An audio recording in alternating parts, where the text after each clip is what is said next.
selanjutnya adalah materi tentang kebijakan dan prosedur akreditasi di Labketekes oleh Bapak Dr. Sutrisno sebagai Direktur Akreditasi. Kepada Pak Tris, saya persilakan. Baiklah, terima kasih Bu Zulfi, para tutor dan para peserta yang kami hormati dari seluruh perguruan tinggi di Indonesia, baik swasta maupun negeri. Assalamualaikum warahmatullahi wabarakatuh. Selamat pagi dan salam sehat bagi kita semua. Baiklah, saya kira hari ini memang bagi para tutor dan para peserta klinik akreditasi, beliau-beliau ini sudah bekerja sejak sebelum hari H-nya ini ya. 7 hari sebelumnya para peserta sudah bekerja keras untuk mengerjakan PR-nya. Bu Zulfi itu yang memberikan PR dan kadip-kadip yang lain sudah memberikan pekerjaan rumah. H-7 harus diserahkan dan para tutor juga sudah bekerja keras selama ini. H-3 beliau-beliau ini sudah memeriksa hasil pekerjaan rumah dari para peserta semua itu yang hari ini akan didiskusikan bersama. Makanya untuk itu saya mohon ya 2 hari ini waktu yang sangat berharga bagi kita semua. Mudah-mudahan bisa seluruh peserta bisa memahami dan bisa mengimplementasikan dalam penyusunan dokumen untuk instrumen akreditasi 9 kriteria ini. Sebenarnya 9 kriteria ini lebih sederhana dibandingkan dengan yang 7 standar yang lalu. Selain hanya ada 2 unsur, pertama tentang dokumen kinerja, yang kedua laporan evaluasi diri. Hanya 2 hal, serta penilaian-penilaiannya juga parameternya tidak terlalu banyak. Paling tinggi hanya 98 parameter. Dibandingkan dengan 7 standar itu minimal 150-an item waktu itu, sehingga sekarang lebih sederhana, namun penekanannya pada outcome base. Nah, ini memang betul-betul akreditasi yang dilakukan oleh program studi untuk meningkatkan mutu dengan outcome base. Kalau dikatakan kalau instrumen 7 standar itu masih banyak melaksanakan penilaian pada output proses, sekarang kita lebih menekankan pada output dan outcome yang betul-betul. Artinya memang hasil-hasil lulusan dengan kompetensinya itu betul-betul menjadi outcome yang bagus untuk seluruh masyarakat Indonesia, sehingga bisa membantu negara untuk lebih maju ke depan. Itu sebagai pengantar dari saya. Baiklah, kita mulai dengan kebijakan Labketekes tentang akreditasi program studi kesehatan mulai tahun 2020 sampai 2024, yaitu menggunakan instrumen akreditasi program studi kesehatan 9 kriteria. Sebenarnya intinya, baiklah, ya ini tentang sistematika, lanjut aja. Ya, jadi kebijakan-kebijakan yang kami lakukan ini intinya sebenarnya berlandaskan pada undang-undang, utamanya Undang-Undang 12 tahun 2012, dan tidak ketinggalan juga Undang-Undang 20 tahun 2003 tentang sistem pendidikan nasional, dan Undang-Undang nomor 12 tahun 2012 ini tentang pendidikan tinggi. Ya, dari Undang-Undang 12 ini banyak sudah dilakukan turunan-turunannya menjadi permen. Ya, permen-permen lama sekarang sudah digantikan dengan permen terbaru mulai tahun 2020, yaitu Permen nomor 1 tahun 2020 itu tentang dokter layanan primer, ini sudah berjalan. Dan kalau tidak salah kami sudah memberikan rekomendasi untuk pembukaan program studi spesialis kedokteran keluarga layanan primer. Jadi namanya sudah diubah, namun permennya tetap dengan permen ini tidak menjadi masalah, kata ahli hukumnya. Sehingga ada dua, Gajah Mada dan UI sudah kami, ya artinya Lampetikes sudah memberikan rekomendasi untuk pembukaan program studi itu dengan penilaian-penilaian yang saksama di Permen 1. Kemudian yang lain juga PTS juga sudah mulai membuka dan sudah dilakukan visitasi juga secara virtual. Namun hasilnya memang belum dikirim ke Lampetikes. Mereka masih menunggu untuk persyaratan rekomendasi dari Kolegium maupun dari KKI. Kemudian Permen 2, ini uji kompetensi, uji untuk program vokasi dan profesi kesehatan. Ini sangat penting sekali bahwa ini menjadi ukuran kompetensi lulusan-lulusan vokasi dan profesi termasuk spesialis ya, tentunya akan menentukan kompetensi mereka, uji kompetensi ini.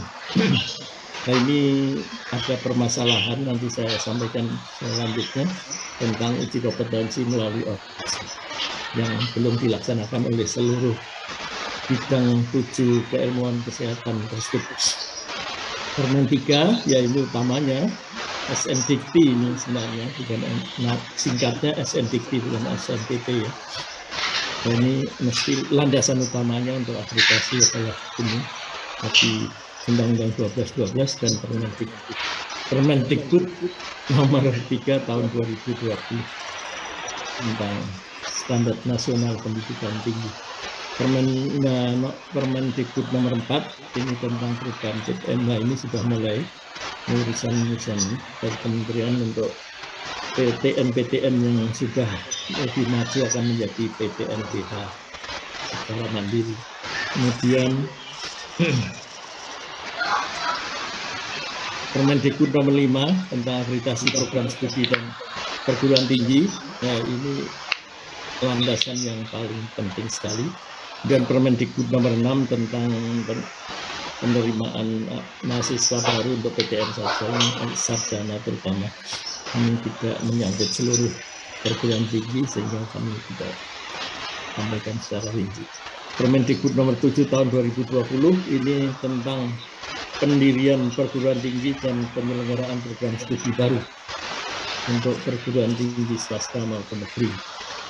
Di sini kami banyak terkait sehingga nanti akan kami sampaikan berikutnya. Lanjut.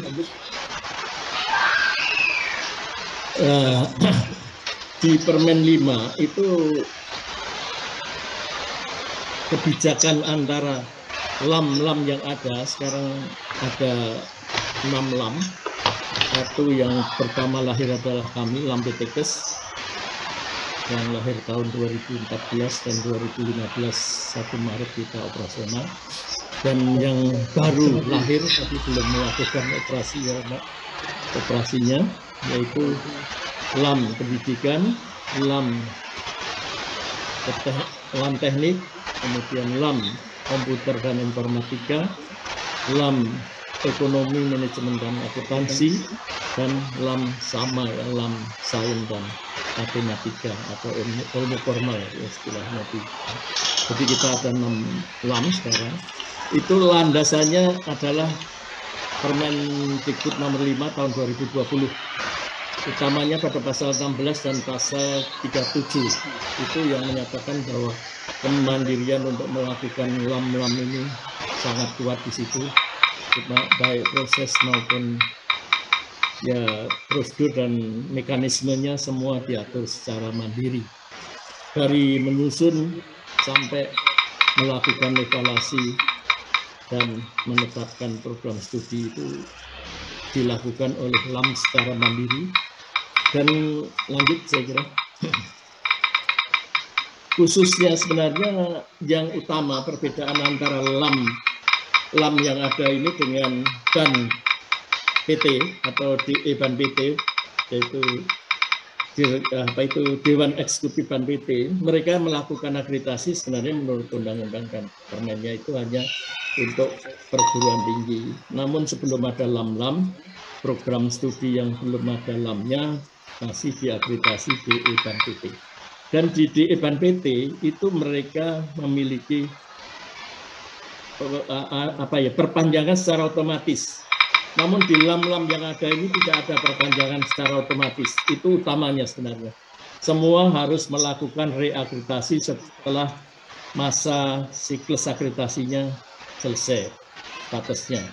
Kalau kami menggunakan masa akreditasi 5 tahunan. Itu di Permen 5 tahun 2020 di pasal 8. Itu kami menggunakan siklus waktu 5 tahunan, tetap seperti yang lama. Sehingga kalau 5 tahun sudah berlaku, akan kadaluarsa, mohon di dalam 6 bulan sebelumnya harus melakukan reakreditasi. Jadi sifatnya wajib reakreditasi. Itu yang mengatur Permen 5 ya, bukan kami sendiri, tapi diatur oleh peraturan Menteri Dikbud nomor 5 tahun 2020 ayat di pasal 8 ya. Di pasal 16 tadi sudah saya sampaikan. Jadi mekanisme akreditasi program studi dilakukan oleh LAM PTK secara mandiri untuk bidang kesehatan. Jangka waktu 5 tahun, kemudian Nah, kami secara proaktif juga melakukan dan mengingatkan kepada perguruan tinggi bahwa program-program studinya itu akan berakhir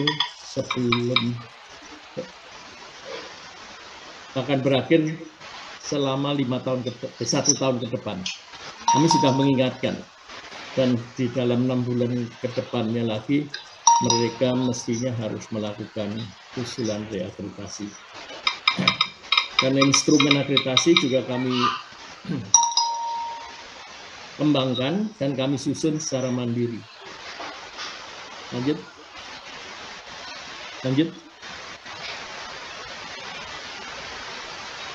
Nah, ini juga penting sekali di dalam pasal 11 Permen 5 tersebut, bahwa akreditasi menggunakan data dan informasi pada PDDikti. Nah, ini Bapak dan Ibu dari perguruan tinggi, mohon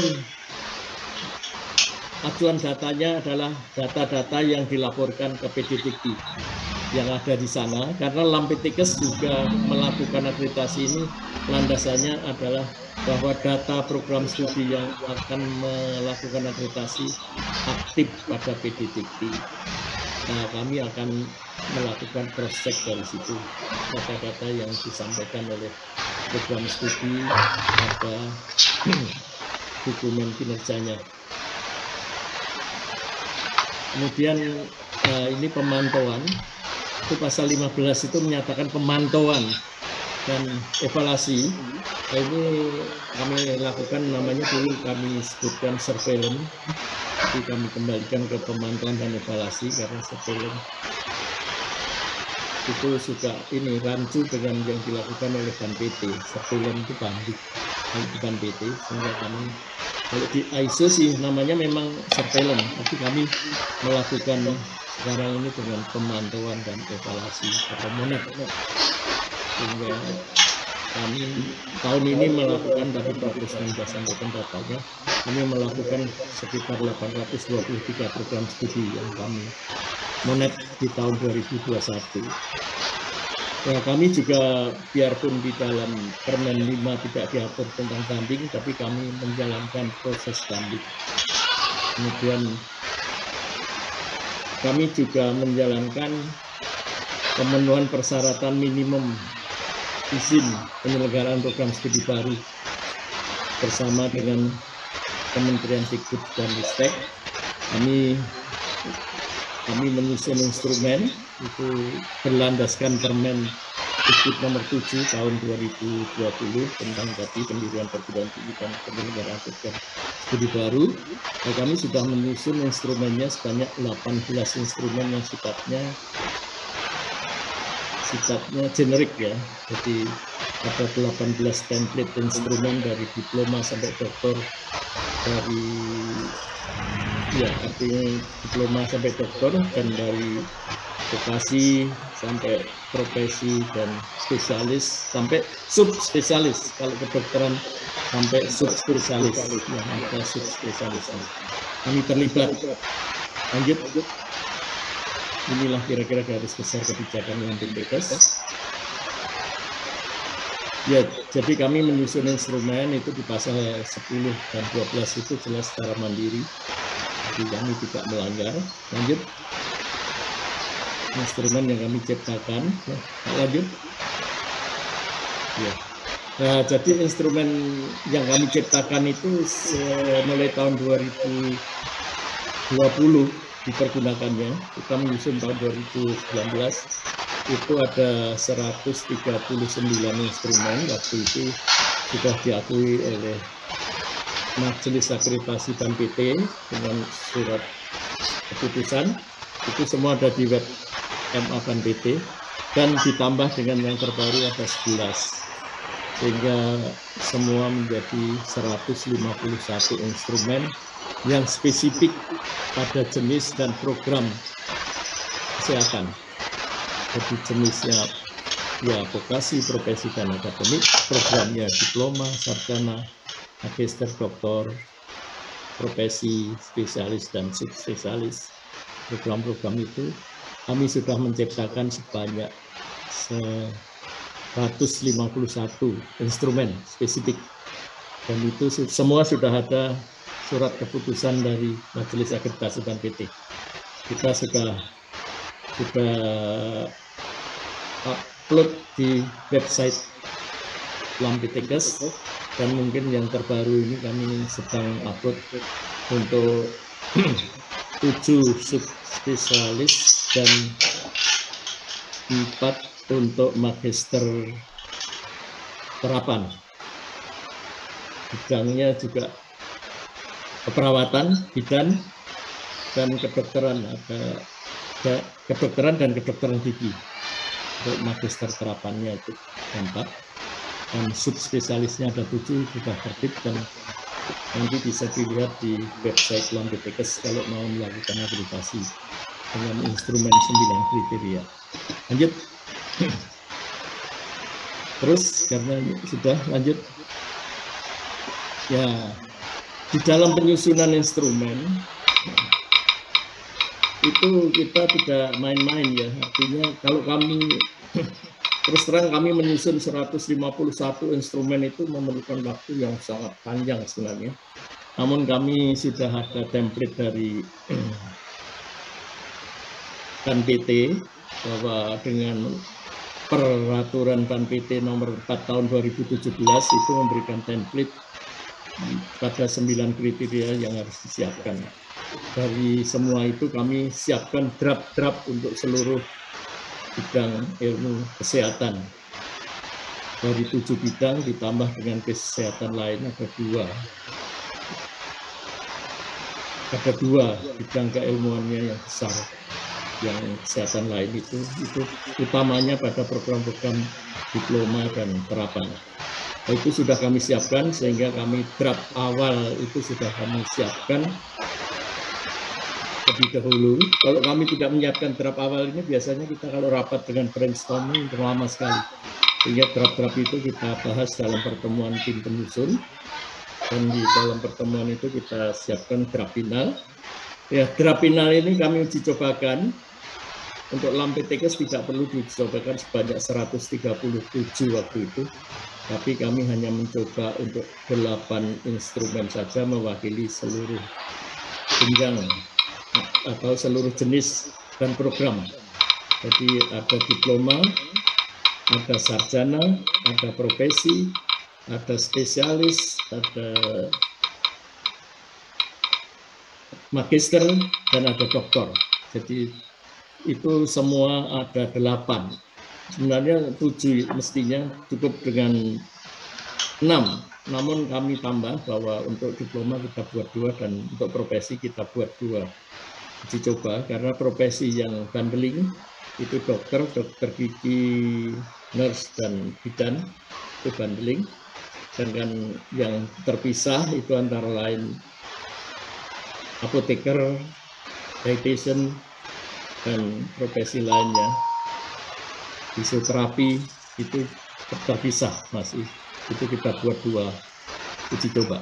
Dari hasil uji coba, masukan dari lapangan dan dari seluruh stakeholder, kami kirim, kami perbaiki instrumen itu menjadi instrumen final. Dan kami kirim ke Majelis Akreditasi BNPT, dan akhirnya oleh majelis setelah berdiskusi dengan Lampitekes, mereka menetapkan waktu itu 139 dan sekarang menjadi 151, dan itu sudah kami implementasikan yang lama, dan sekarang ditambah dengan 11 yang baru akan kami implementasikan mulai dari sekarang, jadi melalui proses akreditasi program studi kesehatan. Lanjut.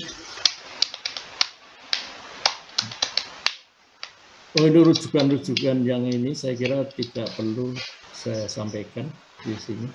Ini sudah diketahui oleh semua. Ini semua sudah ganti sebenarnya.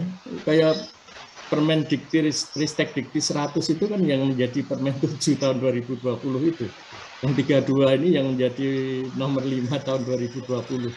Jadi lanjut aja, ini sudah usang.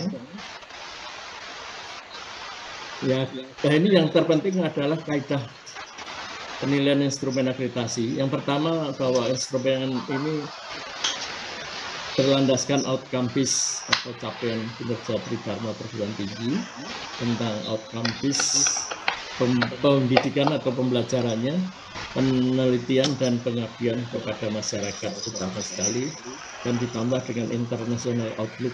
Itu sangat penting bagi perguruan tinggi untuk menjalankan proses akademiknya. Dan ini dilakukan uji tuntas komprehensif terhadap standar nasional pendidikan tinggi (SNPT). Kemudian mencakup aspek kondisi kinerja dan pencapaian mutu akademik dan non akademik.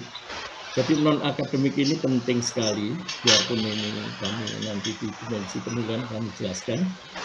Memang bobotnya tidak tinggi, tapi non akademik ini adalah yang menyangkut tentang kesehatan perguruan tinggi sampai kesehatan program studinya. Jadi manajemennya sehat atau enggak, kalau setelah itu baru memang kinerja akademiknya untuk Tridharma kita lakukan. Nah, ini dua-duanya kita berikan penilaian untuk 2 hal tersebut. Lanjut. Nah, ini memang akreditasi itu adalah evidence based. Jadi semua itu didasarkan pada bukti-bukti di lapangan.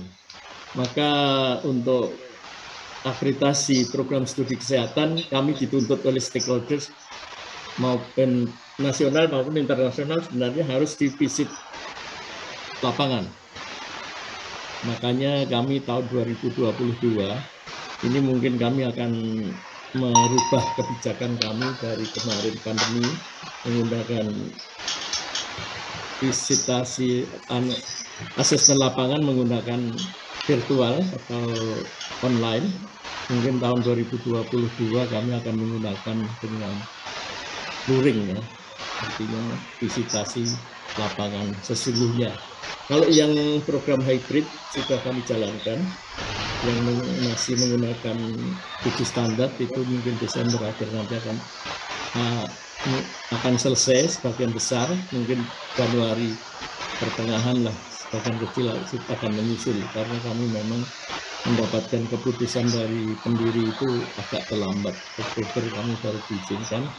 Yang hybrid bisa dilakukan visitasi ke lapangan mulai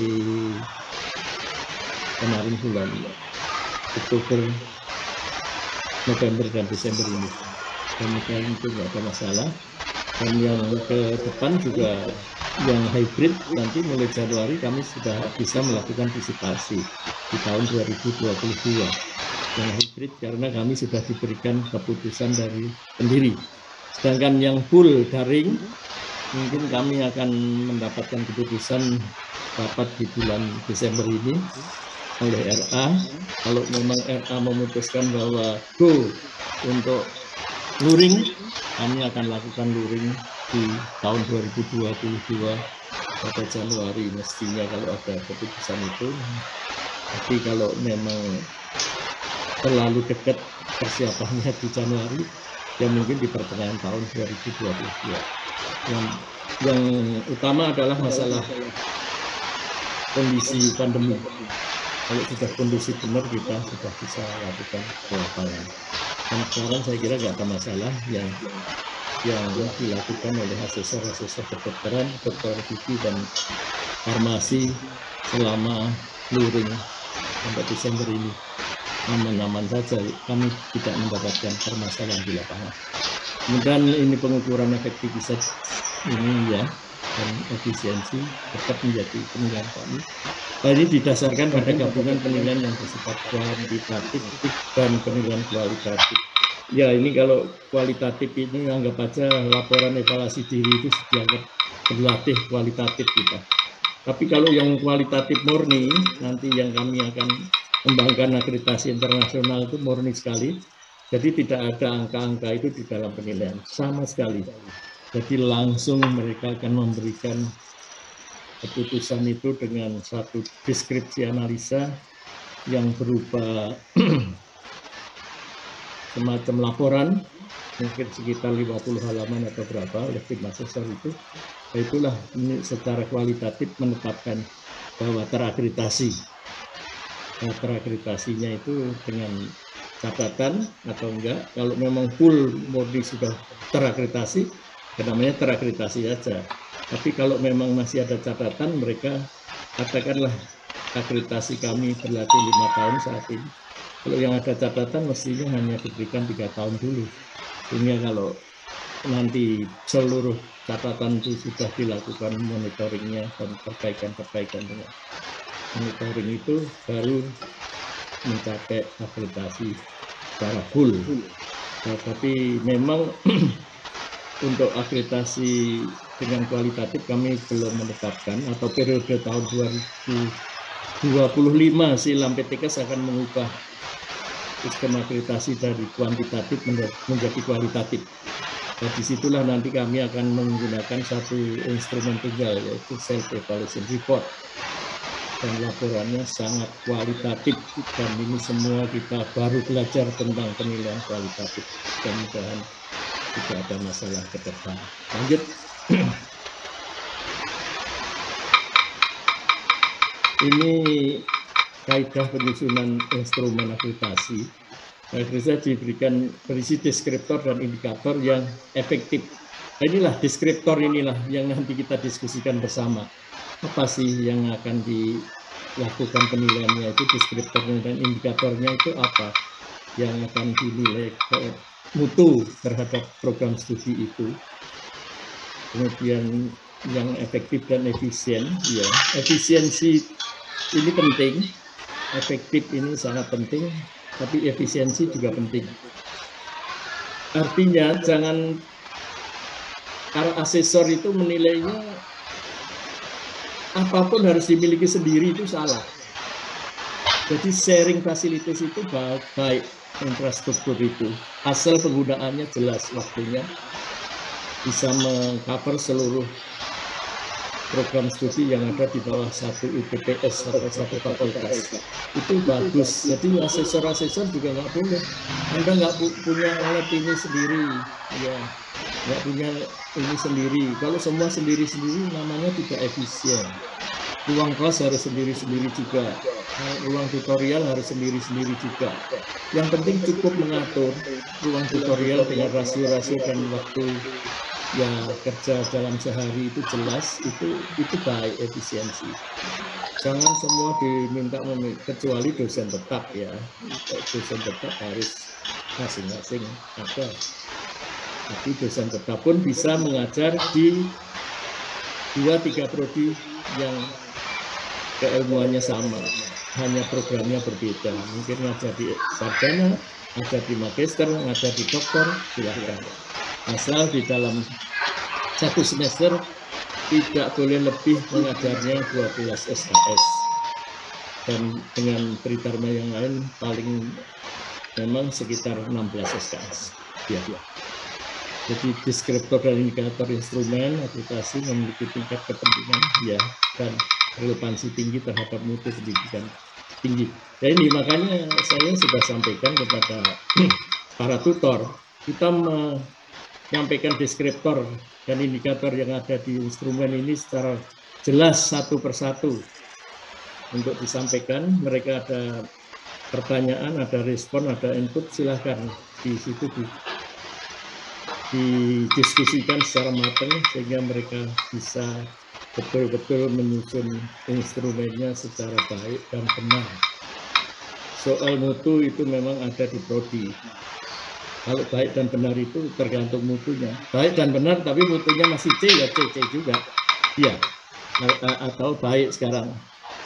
Baik dan benar kalau memang mutunya sudah unggul, ya unggul juga. Hanya menyusunnya kemarin nggak bisa, sekarang lebih sudah bisa sehingga bisa mencapai unggul benar.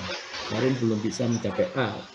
Instrumen akreditasi memiliki kemampuan untuk mengukur dan memilah gradasi ya ini. Ya kalau tidak memilah gradasi jangan dinilai.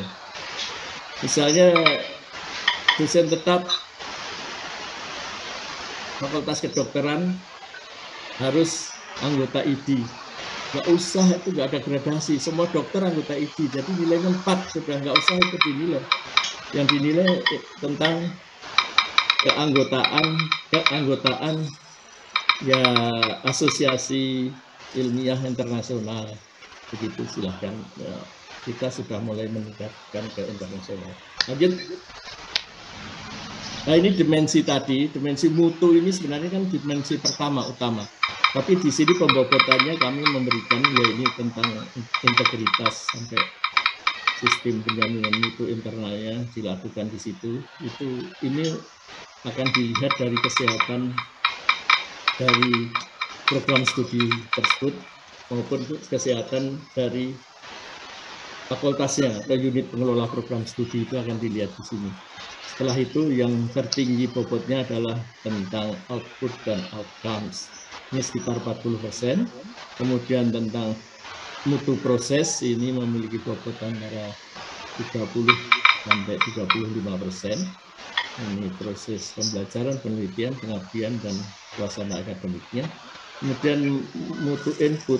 Input ini mestinya waktu berdiri ini semua sudah terpenuhi. Kalau enggak, mestinya enggak bisa berdiri program studi itu.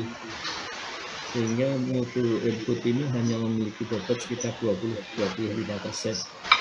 Nah ini sumber daya manusia kan sudah disaring waktu membuka. Kalau kedokteran 26 orang dosen tetap, yang lain sih hanya 5 per program ya. Di kedokteran berbeda, kedokteran gigi juga 11 orang berbeda. Ya, mahasiswa setelah dibuka pasti ada, kurikulum sudah disiapkan, menjadi syarat. Sarprasnya juga persyaratan dalam pembukaan, keuangan ya ini sudah diatur. Kalau nggak ada uang apalagi. Pokoknya mengenai material itu sumber daya yang untuk menggerakkan masalah-masalah kegiatan Tridharma tersebut. Lanjut. Nah ini nggak perlu kami sampaikan bahwa kriteria ini ada 9 ya seperti ini. Lanjut. Kriteria itu sebenarnya itu kan nama besarannya kriteria. Dan yang disebut kriteria itu ada ya di dalam butir-butir atau parameter yang di dalamnya itu namanya kriteria. Kita mengukur parameter itu dengan kriteria-kriteria di dalam besaran 9 besaran tadi. Kriteria 1 sampai kriteria 9. Nah ini sebenarnya titik berat penilaian. Silahkan nanti di itu titik berat penilaian pada kriteria 1 itu apa saja, kejelasan, kerelasifikan, keterkaitan antara ini, kemudian pemahaman, komitmen dan konsistensi pengembangan program studi. Ya lanjut. Kriteria 2 sendiri apa? Ya, disinilah letak-letak titik berat penilaian itu. Jadi tentang kepemimpinan, tata pamong, sistem manajemen sumber daya. Ini semua di UPPS tentang kepemimpinan dan ini melalui aspek kredibel, transparan, akuntabel, bertanggung jawab, dan adil. Ya, artinya ini sebenarnya evaluasi diri itu sendiri yang bertanggung jawab untuk menyusun adalah unit pengelola program studi. Maka penekanannya pada unit pengelola program studi, namun di program studi pun harus dijalankan, menjalankan Tridharma itu berlandaskan tata pamong yang diciptakan oleh UPPS, yaitu tentang kode etik dan segala macam, kepemimpinan juga begitu. Kemudian yang kedua, konsistensi dan keefektifan implementasi sistem penilaian mutu di tingkat program studi. Nah, ini ada. Jadi pertama tentang SPMI, yang kedua juga tentang SPME yang dilakukan oleh fakultas atau UPPS itu sejauh mana mereka menjalankan. Kalau satu UPPS memiliki 3 prodi atau 5 prodi, kalau kedokteran UI itu lebih dari 40 prodi itu. Itu bagaimana dilakukan. Komunikasi dan teknologi informasi, ya artinya ini penting sekali ya, tentang sistem penjaminan mutu internal, kemudian sistem penjaminan mutu eksternal, ini kaitannya sangat erat sekali. Maka di dalam penilaian akreditasi program studi ini banyak ini menyangkut tentang SPMI. Jangan lupa perguruan tinggi menyampaikan tentang sistem penjaminan mutu internalnya. Lembaga akreditasi biasanya tidak menilai tentang unitnya ada atau enggak. Yang dinilai adalah sistemnya, sehingga buku-buku pedomannya lengkap pada sistem itu. Karena kalau negeri itu untuk membuat satu unit sendiri itu harus melalui Menpan. Makanya kami tidak menilai tentang unitnya, tapi sistem penjaminan mutu internalnya SPM ini. Terbangun dan tersedia kerjasama, ini kemitraan, yang penting sekali. Lanjut. Kemudian mahasiswa, ini tentang konsistensi penerimaannya, tentang sistem seleksi, keseimbangan rasio mahasiswa dengan dosen dan tenaga kependidikan, kemudian program keterlibatan dan prestasi mahasiswa, baik di dalam minat, bakat, dan keprofesian, jadi sampai ke tingkat akademik. Efektivitas sistem pelayanan, nah ini sistem pelayanan ini, di situ ada 5 sistem pelayanan yang dilakukan oleh fakultas maupun program studi. Lanjut. Sumber daya manusia, ini tentang dosen tetap, ini rame ini biasanya kalau di dosen. Keefektifan sistem perekrutan kesediaan sumber daya manusia, ini tentang dosen tetap utamanya, dosen luar biasa dan tenaga kependidikan, serta dosen-dosen pembimbing klinik. Nah, ini penting sekali. Dan dosen tetap itu bisa dilihat di apa kita glosori, ya, glosarium Lampetechers itu bisa dilihat di situ apa sih batasan dosen tetap itu. Jadi mohon ini penting sekali ya, dosen tetap itu sebenarnya dosen tetap adalah dosen tetap yang ditetapkan oleh perguruan tinggi. Jadi kalau di PTS itu yang ditetapkan oleh yayasan pembina, karena PTS itu biasanya yang menetapkan yayasan pembina sebagai dosen tetap. Kalau PTN ditetapkan oleh rektor sebagai dosen tetap. Dan bisa mengajar di 1, 2, atau 3 program studi, asal tidak melebihi tadi yang saya sampaikan tadi, 12 SKS per semesternya mengajar. Itu dosen tetap. Jadi bisa diakui oleh 2-3 prodi, asal jelas.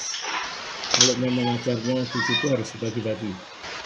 Di sini 4, sana 4, sana 4, berarti 12. Oke, atau di sana 6, di sini 3, di sana 3, silahkan. Kemudian keberadaan mekanisme survei kepuasan, nah ini ada di situ. Itu kita tekankan sekali. Lanjut. Kriteria 5 tentang keuangan. Nah, keuangan ini biasanya yang ngurus tentang keuangan itu UPPS. program studi tidak tahu tentang masalah keuangan, hanya menggunakan untuk pelaksanaan Trikarma saja. Sehingga kecukupan, keefektifan, akuntabilitasan ini, ya ini urusan BPS, pemenuhan ketersediaan sarana dan prasarana, ini juga diatur oleh BPS sehingga bisa sharing seluruh fasilitas yang ada dan bisa lebih efisien menggunakannya, jangan terlalu boros. Ya, zamannya dulu saya menjadi wakil rektor 2 itu zamannya Pak Kaji itu menyampaikan yang satu perguruan tinggi ada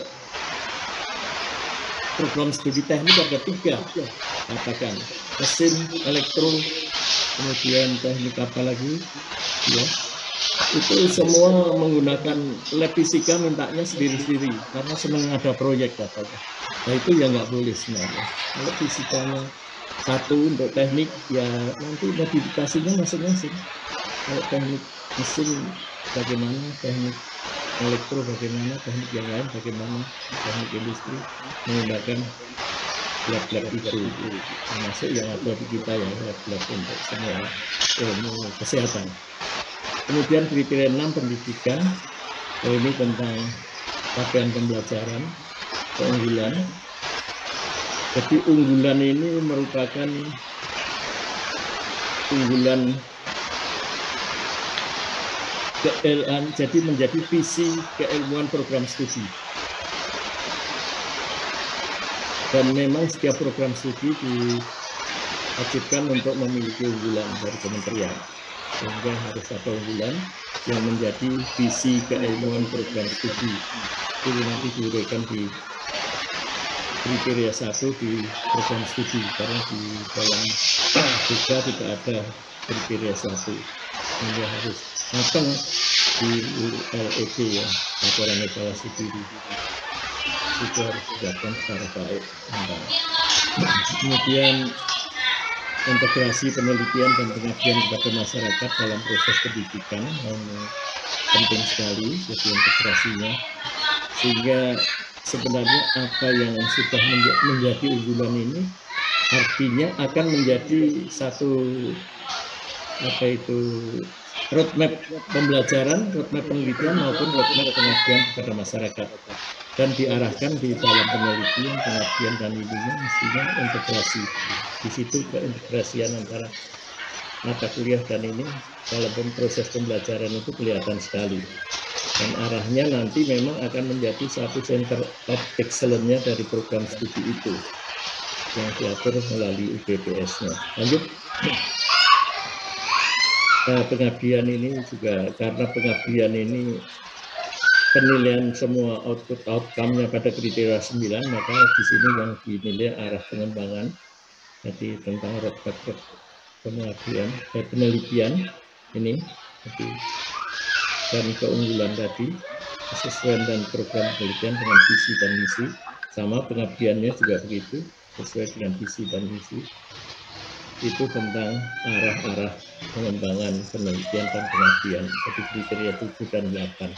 Kalau semua outputnya ada di kriteria 9. Lanjut. Ini kriteria 9 ini kan produktivitas dan pendidikan dinilai dari efisiensi, efikasi, dan masa studi mahasiswa. Ya sekarang sebenarnya masa studi mahasiswa itu kalau ya tepat waktu itu bagus sebenarnya. Kalau zamannya saya kuliah itu kalau tepat waktu katanya kok cepet banget, bener nggak gitu ya. Tapi sekarang zaman modern itu mestinya dosen yang baik itu bisa mengajar mahasiswanya lulus tepat waktu. Nah, itulah yang diharapkan di sini, maka diarahkan itu menjadi satu kriteria mutu, menjadi ukuran dari mutu. Yang mestinya 4 tahun selesai, harus mereka ternyata selesai sebelum 7 tahun karena drop out 7 tahun sarjana. Nah, itu yang nggak benar itu sebenarnya pendidikannya seperti itu. Seperti saya diskusi dengan Pak Tujan di Pak Pik bilang, Pak Tus sekarang kok pendidikan harus tepat waktu, kenapa?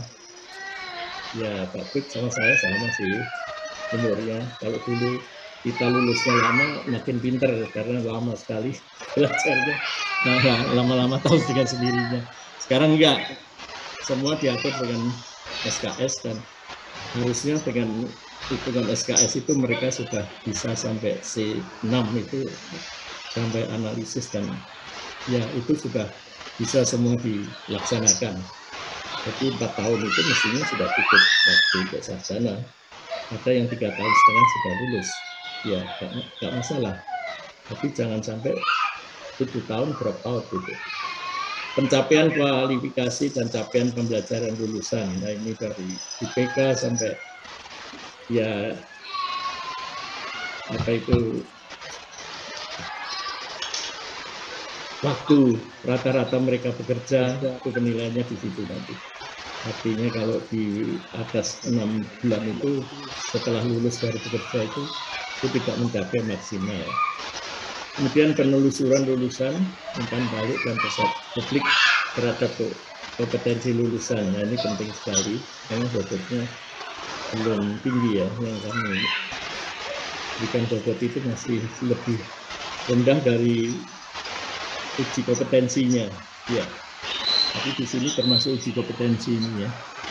Jumlah keunggulan publikasi ilmiah, nah ini penting sekali.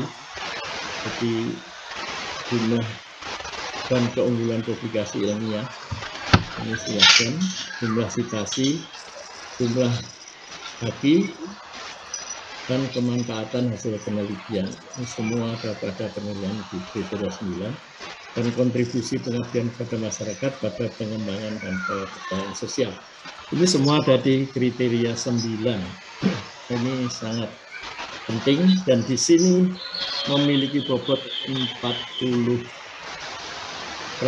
sendiri. Jadi kalau akreditasi dengan sistem baru 9 kriteria ini pembobotannya kan pada dokumen kinerja itu 60% dan laporan evaluasi diri 40%.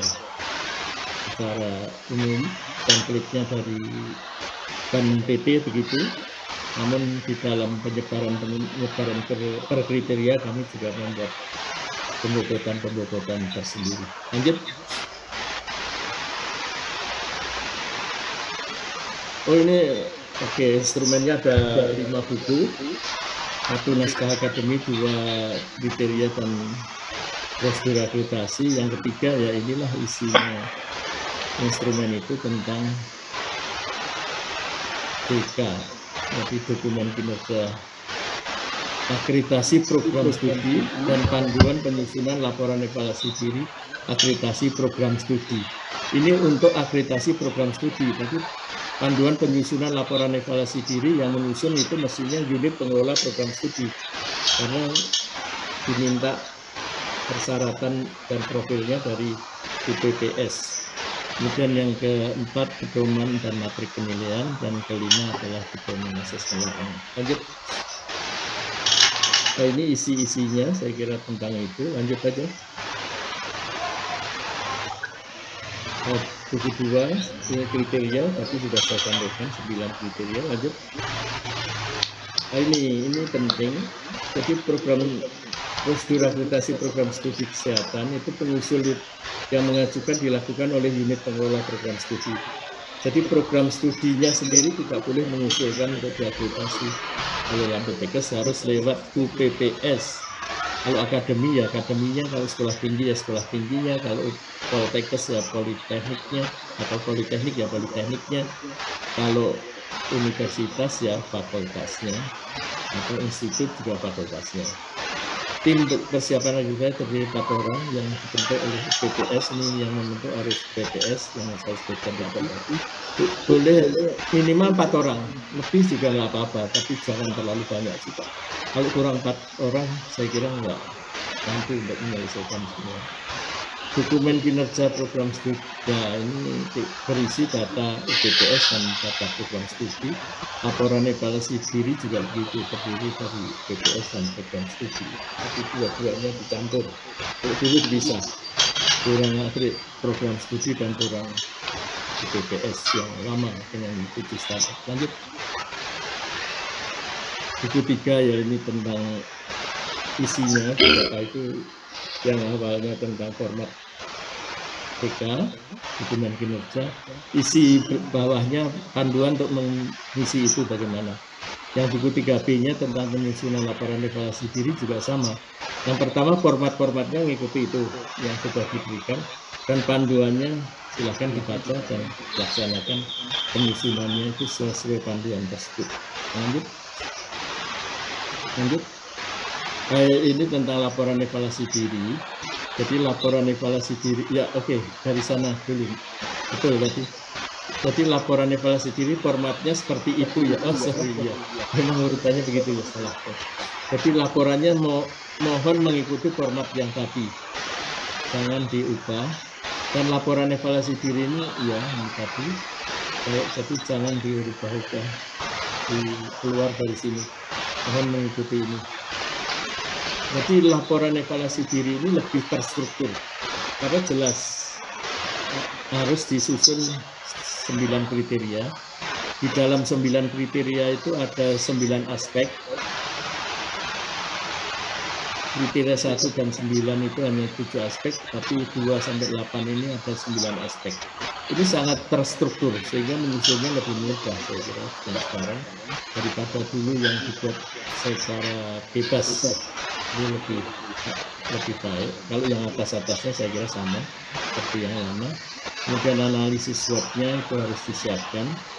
Jadi mohon analisis SWOT-nya itu bisa disiapkan dari urian-urian di sini yang sudah jelas, dari PPEPP-nya sudah ada di sini. Kemudian analisis SWOT-nya mohon diprioritaskan. Yang strateginya itu bisa dilaksanakan dalam 3 tahun ke depan.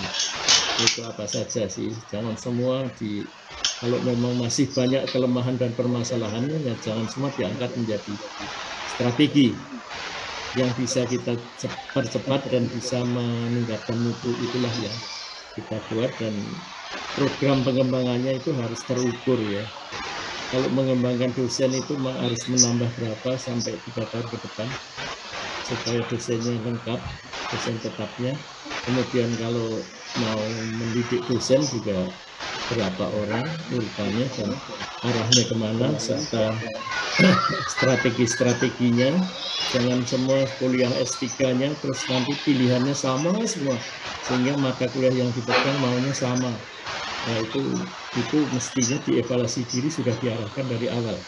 Jadi ambil S3 Anda mata kuliahnya harus ke sini, karena yang di dosen itu harus memegang mata kuliah itu. Tapi dibagi-bagi di antara dosen tetap yang ada, jangan semua bias pada yang disenangi masing-masing. Lanjut. Nah, ini profil. Jadi profil ini dari UPPS. Jadi di sini memang ada tentang organisasi itu. Mohon organisasi ini dibuat secara singkat saja. Artinya jangan membuat organisasi sampai uriannya, sampai sub bagian itu diuraikan di situ, itu terlalu banyak untuk apa. Jadi organisasi fakultas seperti apa, dan ini. Dan di sini ada penilaian tentang organisasi antara lainnya. Ini semua dari fakultas, atau dari sekolah tinggi, atau dari akademinya, atau dari tekniknya. Profil ini bukan dari prodi. Lanjut. Nah ini aspek-aspek ini penting sekali. Mohon ini PPEPP ini dilaksanakan secara baik sehingga memenuhi ini PPEPP, atau kalau di yang lama itu namanya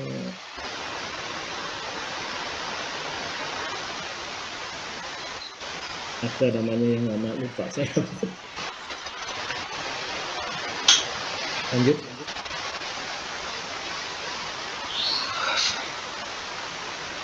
Ini tentang prosedur penilaian, saya kira sudah ada di situ semua. Lanjut saja. Jadi peringkatnya tentang ya unggul, baik sekali, dan baik dan tidak terakreditasi itu. Jadi terakreditasi dan tidak terakreditasi, yang terakreditasi dengan peringkat unggul, baik sekali, dan baik. Nah ini buku 5 ini penting sekali. Ini profesi itu waktu asesmen lapangan itu 4 hari. Jumlah asesor tetap 3 orang untuk profesi, kecuali dokter memang kami tingkatkan 5 orang karena ini kami disarankan oleh WFMI, jadi untuk menambah asesor karena nggak cukup waktu ke lapangan. Nah, itu waktu untuk visitasi 4 hari kami tetap 4 hari karena kalau 5 hari nanti nggak ada yang berangkat. Semua pasti keberatan karena tidak diizinkan oleh perguruan tingginya maupun oleh lembaga pekerja praktisinya ya, rumah sakit atau segala macam. Nah ini makanya tetap 4 hari, namun waktu jadwalnya kami perketat karena waktu itu WFMI itu menilai bahwa Anda melakukan visitasi itu banyak seremonialnya, ada 6 jam itu dibuang-buang untuk menerima asesor seperti tamu, ya itu nggak boleh. Menerima asesor adalah sebagai penilai atau evaluator itu langsung. Jadi kalau ke fakultas atau ke program studi, Bapak dan Ibu asesor mau menilai lab atau pembelajarannya tutorial, ya langsung masuk ke tutorial itu bagaimana mereka melaksanakan tutorialnya, kemudian ke lab-lab ada berapa 12 lab kalau kedokteran ya dilihat 10 lab ya jadi mestinya kita menilai di situ, menilai tentang proses labnya 10 lab itu, maka kedokteran mintanya orangnya 5 supaya bisa dibagi-bagi. Kemudian di stase klinik ada 12 stase minimal yang harus dinilai, yaitu harus dilihat satu persatu dan dinilai.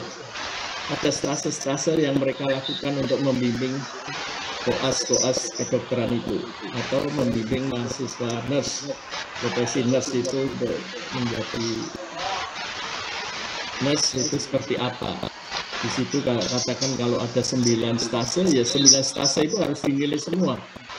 Ya jangan hanya mengambil sampel, karena kita menilai itu menilai mutu secara satu persatu, bukannya sampel. Kalau sampel itu berbeda karena labnya berbeda-beda. Nah, ini penting sekali, makanya waktunya kami perketat tetap 4 hari, namun seremonialnya dihilangkan. Hanya 1 jam pertama seremonial ketemu rektor maupun dekan maupun ke direktur rumah sakit hanya di situ. Nanti masuk rumah sakit langsung menilai stase. Nggak usah kulon-nuwunnya ya. Kulon-nuwun kepada direktur, hanya kulon-nuwun kami mau mengakses tentang bimbingan praktek kliniknya di sini. Ya. Jadi kalau untuk non-profesi 3 hari dan profesi 4 hari, asesornya tetap 3 orang dan 2 orang. Lanjut.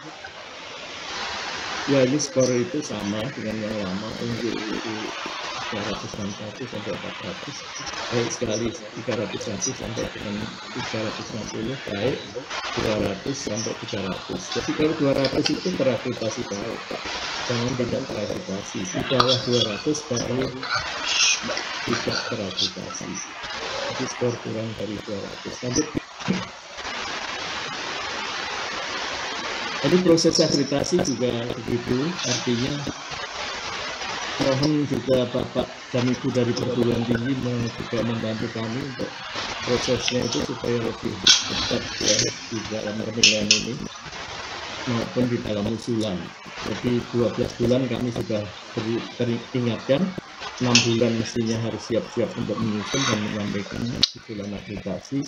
Karena ini kalau usulan itu belum lengkap dalam waktu 2 bulan, registrasinya akan drop langsung otomatis pada simak Anda. Jadi akan drop sendiri. Harus reakreditasi lagi. Mulai lagi di sini. Setelah itu kami lakukan asesmen kecukupan per 21 minggu. Ini juga kami sudah wanti-wanti ke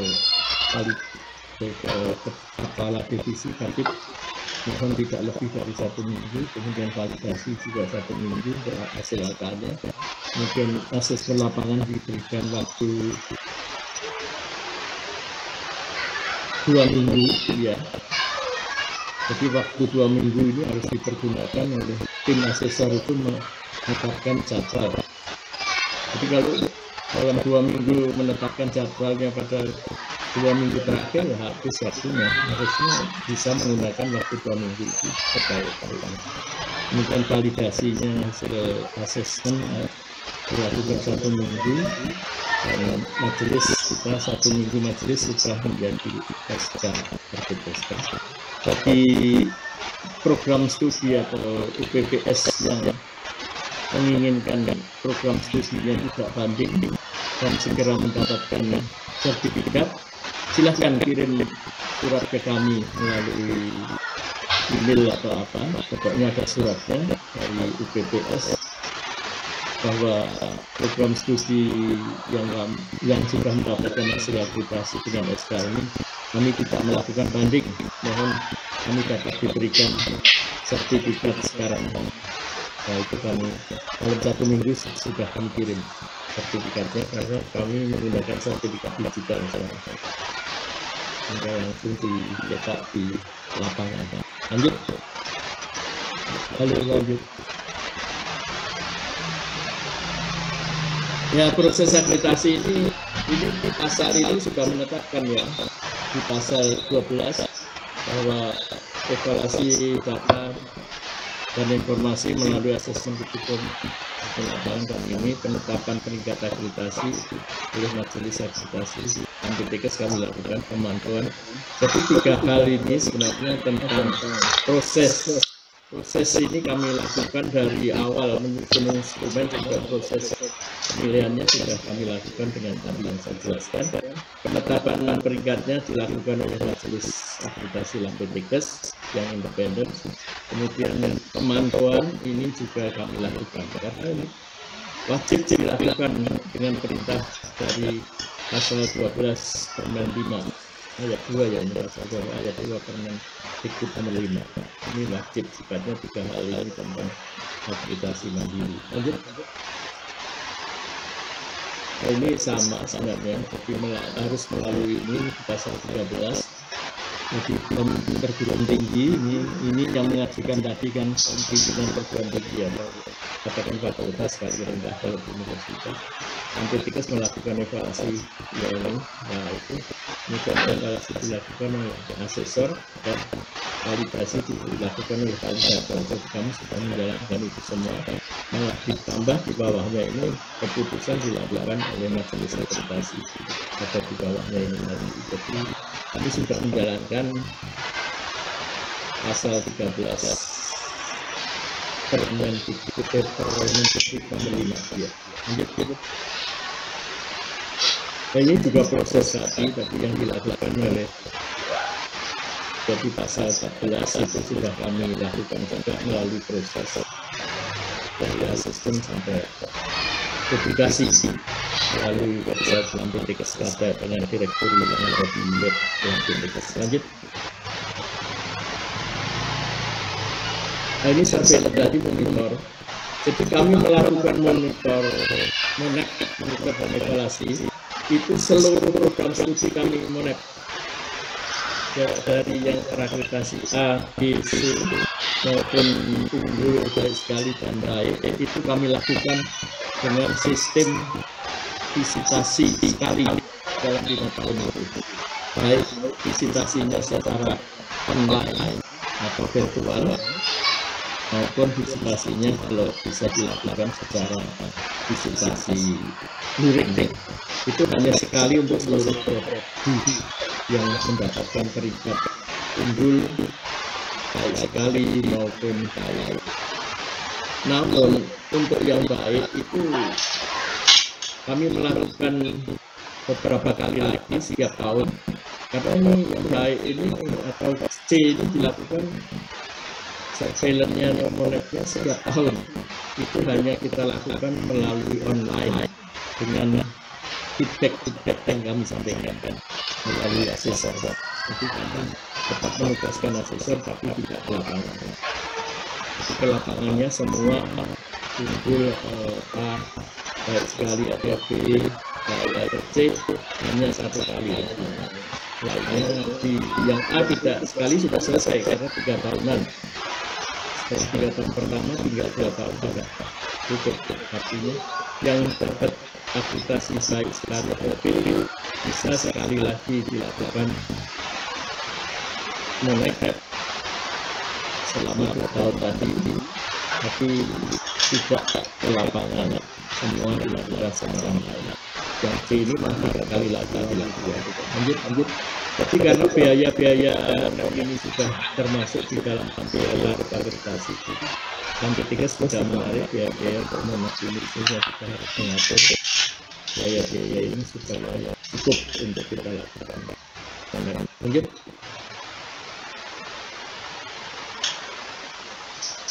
Nah, ini prosesnya, nanti bisa dibaca.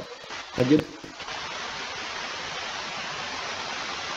Proses akreditasi ulang.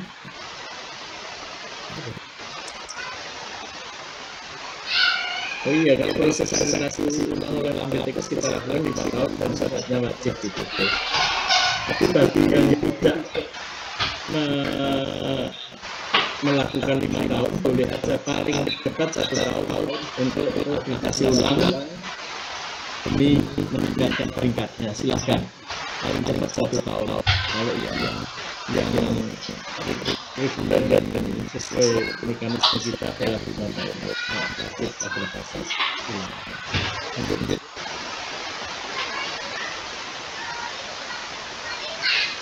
Nah, proses pengajuan banding silahkan. Pengajuan banding ini dilakukan oleh fakultasnya untuk mengajukan banding bagi prodi-prodi yang akan banding. Silahkan diajukan ke LKTKS dengan mengirim argumentasi tentang penilaian yang bisa dibaca dari berita acara. Jadi berita acara yang pastinya sudah ditandatangani oleh Kementerian prodinya, tapi itu sudah benar, namun masih ada yang tertinggal, hal-hal yang tertinggal yang bisa menambah skor untuk mencapai peringkat yang lebih tinggi, itu silakan diusulkan.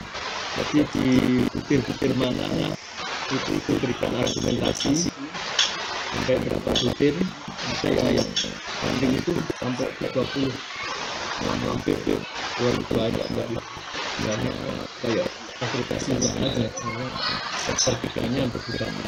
Ya silakan urusan dari perguruan tinggi, silakan diajukan banding dari perguruan tinggi meningkatkan peringkat. Kalau nanti ini sekarang dengan argumentasi ke majelis menilainya, kami akan melakukan revisitasi ulang yang dilakukan oleh tim asesor yang berbeda. Kalau apa yang dinyatakan layak oleh majelis dan terbukti ditemukan lagi buktinya di lapangan benar ada asesor, ya itu langsung akan menjadi penilaian asesor. Penilaian asesor itu dengan pembuktian itu akan menjadi nilai final yang diputuskan oleh majelis menilai. Itu untuk proses banding. Tapi kalau kita memenuhi atau kita layak banding, kita kembalikan ke perguruan tinggi yang kita lakukan. Jadi kalau layak itu ada biaya ya banding itu bagus. Jadi belajar dia banding karena kita ngirim asesor apa didampingi oleh pengurus atau aktif lawan. Kalau tidak ditanya, kalau ditolak dan ini tidak biaya.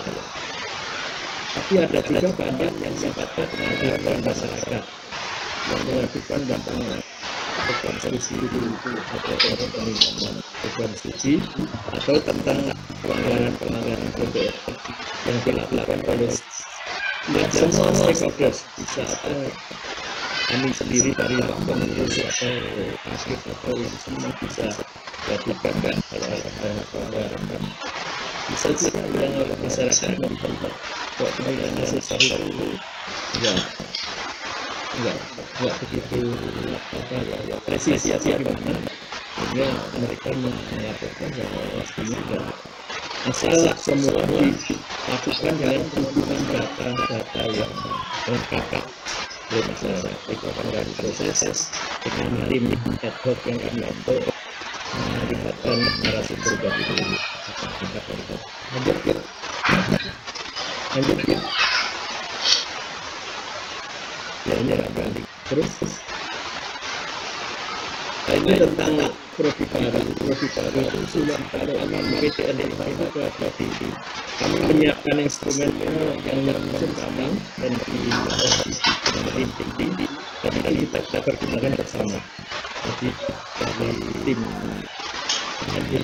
Ristek dan Lambetikes menggunakan instrumen bersama untuk penilaian persyaratan dan menyelenggarakan kompensasi baru di bidang kesehatan.